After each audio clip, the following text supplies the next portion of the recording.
as I was thinking of today and trying to go back to my 14-year-old, something like an 8th grade time. And the confession is this: when my parents, of course, I grew up in a small village in India, and they found different ways to engage me beyond the basic school curriculum.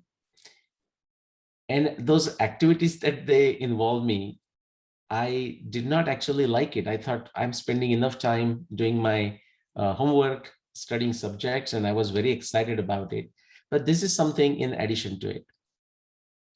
It really took me many years. In fact, I would say 25 plus, like when I was like close to 25 years, 30 years, that is when the first time I started seeing the benefits of what was taught to me beyond the school curriculum, the kind of curriculum that Shishu Bharati teaches through this unique program, right from the first grade through the 8th grades.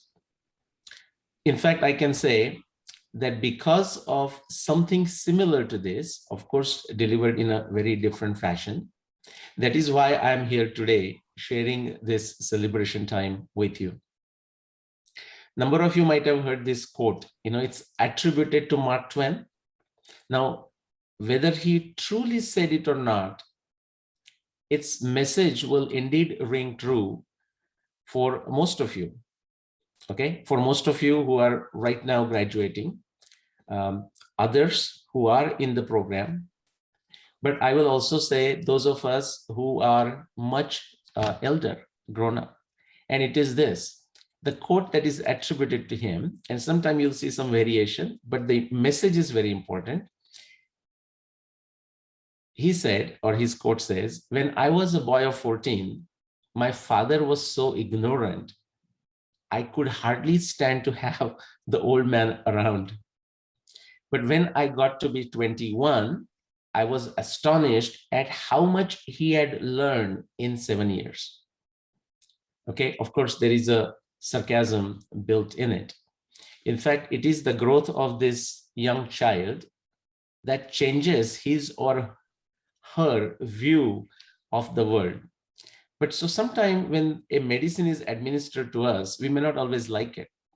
Now, I'm not painting a negative picture, but in fact, what I'd like to do is assure those who, some of you might have come here because your parents forced you to come to this, or you might have come because there might be an ice cream waiting at the end of the Shishu Bharati session on Sunday, whenever you came to the school. And there could be many other incentives that they might have offered. And your parents and your teachers, they offered it for a reason. It will be a while, if you have not already felt it, to see the importance of this. Now, as you go out, what are some of the things? I just wanted to share a triangle, I want to call it, a triangulation of 3 things. With this knowledge, I hope that you go out, and I actually had a chance to look at the syllabus that the Shishu Bharati has a few days ago, and I was very impressed. If you go out, you have to go with that confidence, and I think what you've learned at Shishu Bharati is capable of doing that. That confidence, or the word conviction, about a culture, but about the humanity, the moral fabric, the absolute moral fabric, not the relative one. One of the thing is Shraddha, if you have heard this word. If you have not heard the word, think of this as a reverence, but think of this as a confidence, think of this as a conviction. Conviction in you, yourself, as an individual, in your teachers, in your gurus, and in your parents. It may not always feel right at this time. The age is such that you will disagree with your parents. You will feel like disagreeing with your parents. That's very natural, but still have that conviction that even when I don't like it, my parents, my teachers, my gurus are telling me for a reason. But I'm going to give you also 2 more things. So Shraddha is where it should begin. It is going to carry you a long distance, but you should also need a sanshay. Okay, now I'm talking sanshay in the sense of a doubt. That is the simple translation. But the doubt of an intellect, doubt of a buddhi, and not the doubt of the mind. Okay, so for example, instead of saying, why are they telling me to do this? Or why are they asking me to read something, or whatever the activities they're asking you to do? The question to ask is, what could be the reason why they are asking me to do this? Remember, it sounds similar, but it's not. The first one is in a negative sense. You just are convinced that it's not helping you. In the second case, it is making you more curious. Like, what could be the reason why they're making me do this? And that brings me to my third word. So Shraddha is the first word. The Samshaya, or a very creative doubt, is the second one, the doubt of the intellect. And the third is a jidnyasa, or a curiosity. You will hear that in your mainstream school also. You have to have a curiosity. The Sanskrit word is jidnyasa. Now here also, see, that is the beauty of the Indian tradition. It doesn't take anything simplistically. Now, it doesn't make it complicated either, but it doesn't take it anything simplistically. So when you talk of jidnyasa, the curiosity, even there, the Indian civilizational tradition wants to make a distinction. It will say you just don't want the idle curiosity, but you want the curiosity, the kind of curiosity that will lead you to do something about it in your very small way. Okay. And the last one, this is not advice. This is something I'm sharing that helped me. The Samshaya, Shraddha, and curiosity is a very powerful, lethal combination, lethal in a good way, that will serve you for a long time. At least it served me for a long time, and it hasn't stopped serving. One more thing on this point. You have to be willing to be wrong as you experiment. I think it was your teacher, Sulu Chanaji, who mentioned experience, like learning from your parents and grandparents. I'll tell you a short story. When Gandhiji started Nai Talim, that is to say, a new way of education, okay, and that's actually now happening around the world, and I'll come to that in a minute. But when he started Nai Talim in his ashram, and so essentially a school, very similar to Shishu Bharati, you can think of, but almost every day. And there was one brilliant lady, very old lady, but she was illiterate in the sense of what the mainstream defines as illiterate. She did not have the degree certificates. And Gandhiji wanted her to teach the subject of itihasa, history. And she was shocked and surprised. And she said, Gandhiji, but I'm illiterate. I'm old. What am I going to teach? I don't know anything about history.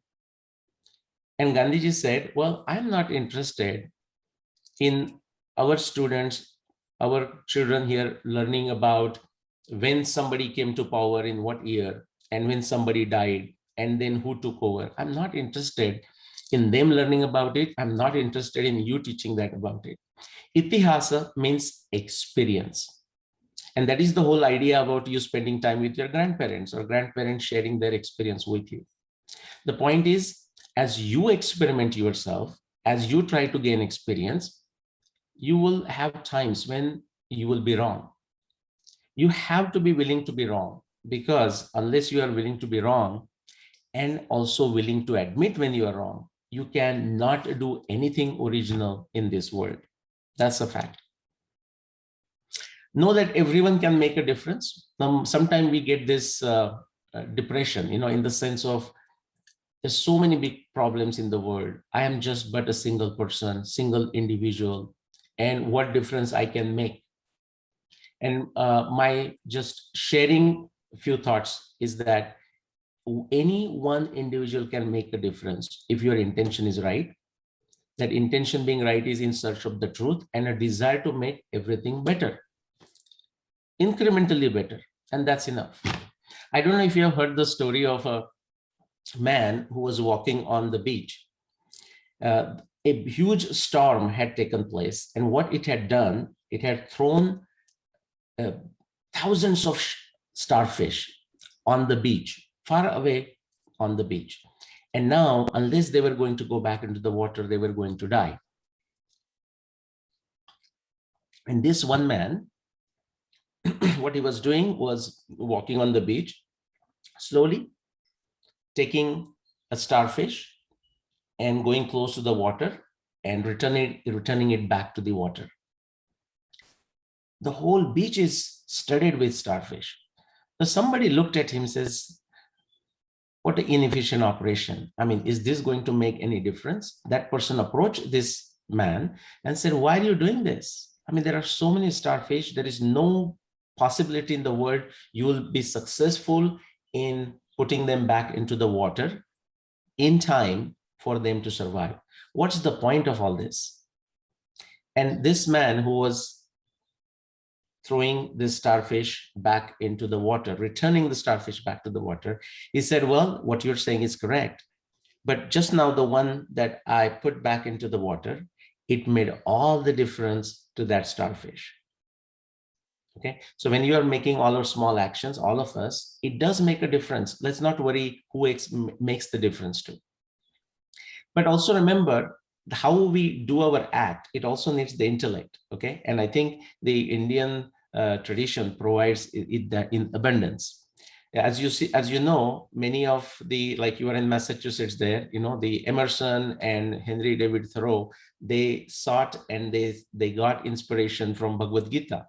Okay, Bhagavad Gita focuses on this balance, but also the intellect. And the intellect, like you might have heard the word buddhi, the buddhi of a right kind. The mere buddhi is not enough. Again, remember the refinedness of Indian civilizational thinking. Okay, the Bhagavad Gita, for example, it asks you to be careful what kind of buddhi, and it defines like a sattva, raja, and tamas. For example, sattva buddhi understands what is right, understands what is wrong. The tamasa buddhi, it looks at the same thing, hears the same thing, but makes a meaning out of it exactly 180-degree opposite to what should be the right meaning. So both have a buddhi, okay, but it's a buddhi of a different kind. For example, you may know this story, definitely you would have heard this, that one boy, he was told that you should be very helpful to people who need the help. And so what he was doing, he was standing at the signal, like a square, and was helping a blind individual cross across the signal multiple times. And somebody stopped him and said, why are you doing this? He said, I am helping this blind man cross at the signal. And the other person asked, but why are you doing this back and forth? He said, well, I can help him as much time as I would like to. I would like to help him more. Well, that's not really the help. The blind man may not want to just go back and forth, right? So I think that's where we need the intellect. What kind of help is really required? One more thing, you putting a sincere effort is enough. Okay, so prayatnam paryaptam. For example, just briefly, my story, there was, say, you would have heard about the Bhagavad Gita. Bhagavad Gita is a part of Mahabharata. And in Mahabharata, as I was studying, because my mother, as I told you at my confession, I didn't like it when she started it, like teaching Bhagavad Gita to me, making me memorize it. But I'll also tell you, in your academic performance, it's given. You have to have it to succeed. But what allowed me to differentiate is what I learned that is outside academia. That is really helped me make a differentiation in what I do in my research, but what I did in my corporate job, what I did in my school, and everywhere in community. So quick summary of my work that I want you to also remember. This is my chance to talk about my work briefly. What my work told me, and I said, I'm just going to go in a sincere search of it. In a simple way, you can, if you know the multiplication of 7, you can remember this. My research, I mean, just one specific verse, I was in Canada doing my master's. I found it fascinating. And I said, can I study this scientifically? And I thought I will be able to do it over a weekend. To my surprise, it took me 15 years, 5 years, just to figure out that verse. But finally, when I did it, it was very revolutionary. And what was that revolution? It actually, not just that one verse, but it started the revolution. It showed me that the Mahabharata, our history, our itihas, is more than 7,000 years old. Then I studied Ramayana, and it showed, using the same scientific method, that our history, again, Ramayana, is more than 14,000 years old. That is the multiplication of 7 I'm talking. 7,000 years old is Mahabharata. 14,000 years, more than 14,000 years old is Ramayana. And then when I studied Rigveda, it definitely showed me, again with scientific evidence, that Rigveda is definitely more than 21,000 years old. I'm not saying it's 21,000 years old. It's older, but we definitely know that it's older than 21,000 years. So what do we have? We have a 24,000 plus years of very objective, evidence-backed history of Indian civilization. And now that we have that reference, now that what I'm studying, I'm looking for civilizational evidence around the world. And now that we know that there has to be some evidence, it's coming forth. Okay. So the number of you, as you grow, consider reading my books or watching my videos. There are 500 plus of them. So I told you about that. Itihasa also means experiential knowledge. But let's quickly talk about your graduation from Shishu Bharati.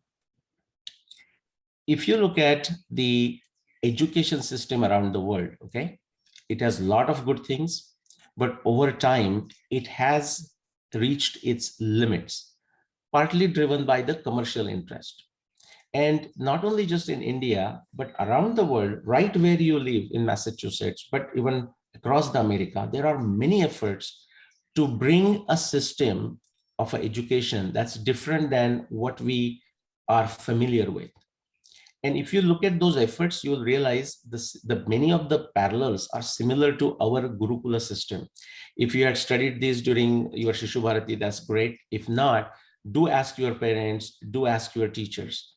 The Gurukula system in some form is coming back, and the COVID pandemic of last 2 years has actually accelerated. If there is anything good out of it, silver lining, it is one of these, that people are learning through the Zoom, people are learning through internet and whatnot. The education system, as we know, actually is like a house eaten from inside by termites. Okay, it will collapse when it ought to. I don't have a crystal ball, I cannot tell you, but let's not wait for that. And I think Shishu Bharati's role comes in there, and they have done a good job. In the ancient Indian system, there was also a graduation ceremony. Okay, and if you have heard of a dual degree option, dual degree program, where you can spend like a 4 years or 5 years and get 2 degrees, and you think that was something like a great invention, well, think again. There is a saying, if you think you have invented something new, just read old books or read old traditions. Indian system indeed had this Gurukula system, had a dual degree option. This is not a new invention. Okay, it was called, Sanskrit words, Vidya Snatak and Vrata Snatak. Now, when you get a graduation in a mainstream school, what do you get? You wear a certain gown, you wear a cap, a cape, and a certain certificate, the way you hold the certificate. In the traditional Gurukula system, when the student was graduating, and remember, it was a challenge-based program, accelerated program. If somebody needs longer time, it was allowed. This is not American invention. If somebody could do it faster, it was allowed. That happened to Krishna in the ashram of Sandipani Muni. Okay, Krishna was already old, much older before he went to the school, but he grasped things very fast. So Vrata Snatak and Vidya Snatak, you can get either of those certificates or you can get one of them, especially Vrata Snatak. Someone who meticulously came on time, participated in the activities of Shishu Bharati, but did not showed interest or resisted, like remembering things, whatever they taught, it was considered okay. The person has learned the discipline. That person would have received in the traditional system the certificate degree called Vratasnatha. Okay, he has followed by the discipline. And the Vidyasnatak, meaning not only the person followed the discipline, but also learned and also implemented. So those were the two certificates. And do you know how the ceremony used to be? I mean, if you know it, that's great. If not, the ceremony itself is given in the word itself, the snatak, meaning on the day of a graduation, and something that you may consider for fun, the teachers here and and the students by voluntary basis, a guru gave a snan, okay, a shower to the student, saying, now you graduate. And that's where the word comes, the snatak. Okay, the system recognizes variation among learning styles. Okay, whether you came into Shishu Bharati for ice cream at the end of the session, play or learning, you have benefited for it. Okay, even if you don't sense it at this time. And I assure you, a time will come when you look back at these days and you will say, wow, what a fascinating thing. How lucky I am. You will thank your parents, you'll thank your teachers, and you'll feel, I'm so glad that this happened to me. Let this graduation be your first step in the journey of 1,000 miles. Let every day be a gift to learn new things. This is not the end of it. Learn things, experience them, enjoy them, celebrate life. Journey is the destination. Let the journey of 1,000 miles begin. My greetings to all of you, the class of 2021 who are graduating, and my thanks to your parents and your teachers for doing this for you. Congratulations. Namaskar.